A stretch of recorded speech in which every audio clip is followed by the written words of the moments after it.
Hey everyone, and welcome. Today, we are diving deep into the incredible ideas from A. Suman's book, Master the Art of Focus. We're going to break down how you can finally reclaim your attention and really unlock your true potential. So, let's get right into it. Does this sound familiar? You sit down to watch a video, but your mind is already jumping to your to-do list. Or you try to study, but every single notification from your phone pulls you away. Look, this isn't just you. It's pretty much the reality for all of us now. We're all fighting this battle for focus, and way too often it leaves our biggest goals feeling just out of reach. But here's the absolute game changer from the book. Focus isn't some superpower that only a few people are born with. No, it's a skill, it's an art, and it's something that anyone, and I really mean anyone, can learn and master if you have the right tools and put in the effort. Okay, so let's start by completely reframing how we look at focus. This isn't just about checking more things off a list. It's about building a core strength that honestly supports every other area of your life. The book uses this perfect analogy. Think of yourself as an archer. Your goals are the target. Now, if you just shoot arrows without even looking, are you going to hit the bullseye? Probably not. But the moment you channel all of your energy, all of your attention onto that one single point, your aim becomes sharp and true. That is the power of concentrated effort. Of course, every hero has a villain, right? And in our story about focus, the main villain is distraction. It's this silent enemy that sneaks in and quietly steals our time, our energy, and yeah, ultimately, our dreams. And this image right here just perfectly illustrates the danger. Distraction really is like a spider's web. It's so easy to just wander into it, but the more you struggle against it, the more tangled up you get. If you don't realize you're in the trap, it can slowly, quietly consume your ambitions. So why is this trap so darn effective? Well, it all comes down to brain chemistry. The book calls it the dopamine trap. See, when you do something easy and instantly rewarding, like scrolling through your social feed, your brain gives you a little hit of a feel-good chemical called dopamine. But that feeling doesn't last, which makes you crave another hit, and then another one. And this is that addictive loop in action. You scroll, you get that tiny chemical reward, you instantly want more, and you just repeat the cycle over and over again. And all the while, that important, meaningful work you're supposed to be doing is just sitting there, waiting. Just recognizing this cycle is the very first step to breaking free.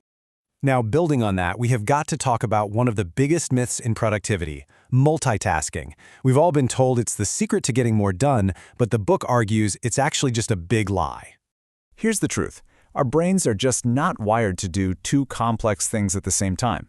What we think is multitasking is actually our brains switching back and forth between tasks really fast. And every single time we switch, we lose a little bit of mental energy and a little bit of focus. You know, there's even a scientific term for this. It's called attention residue. It means that even after you've switched to a new task, a part of your brain is still stuck thinking about the last one. So you're never fully present and you're never giving 100% to what's right in front of you. I mean, just look at the difference. It is stark. Multitasking, that gets you lower quality work, tons of mistakes, and you feel mentally exhausted, all from mediocre results. But single tasking, that leads to higher quality work with less mental fatigue, and you end up with excellent results. So the question is pretty simple. Which side of this chart do you want to live on? But hey, this isn't just about work and productivity. This is about our lives, our relationships. The book shares this really powerful story about a son who felt like he was invisible because his father was always busy, always distracted. So one day, the father made a conscious choice. He decided to practice single tasking. He put the phone away, he turned off the emails, no distractions. For one entire day, his only task was to be completely present with his son. And what happened? He actually connected with his son, maybe for the first time in a long time. Their bond grew stronger in a single day than it had in months of distracted, half-present time together.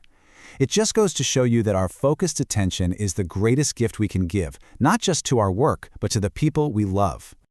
Okay, so we've identified the problem. We know distraction is the enemy, and we know multitasking is a total myth. So the big question is, how do we actually fight back? This is where we get practical and start looking at the actual tools you can use to build this skill. The book gives us this amazing toolkit for mastering focus. Let's run through some of the essentials.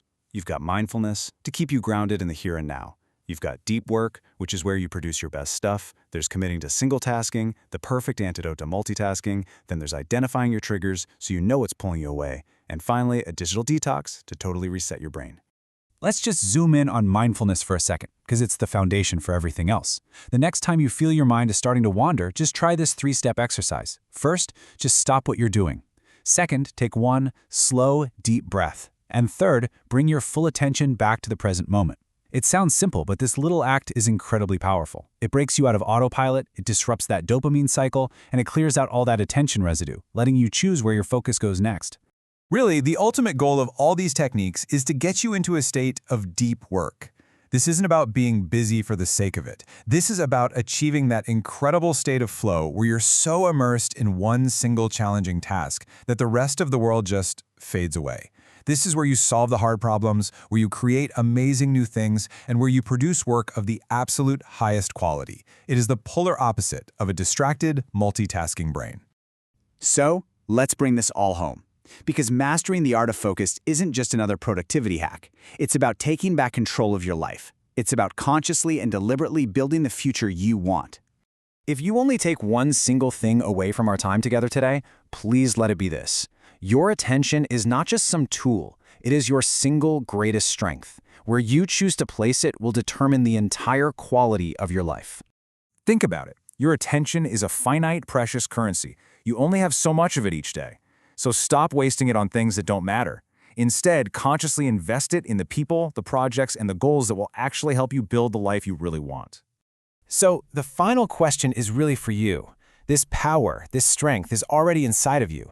It's just waiting to be sharpened and directed. Are you ready to stop letting distraction pull you around and start leading your life with focus? The journey and the choice to begin starts right now. Thanks for joining me.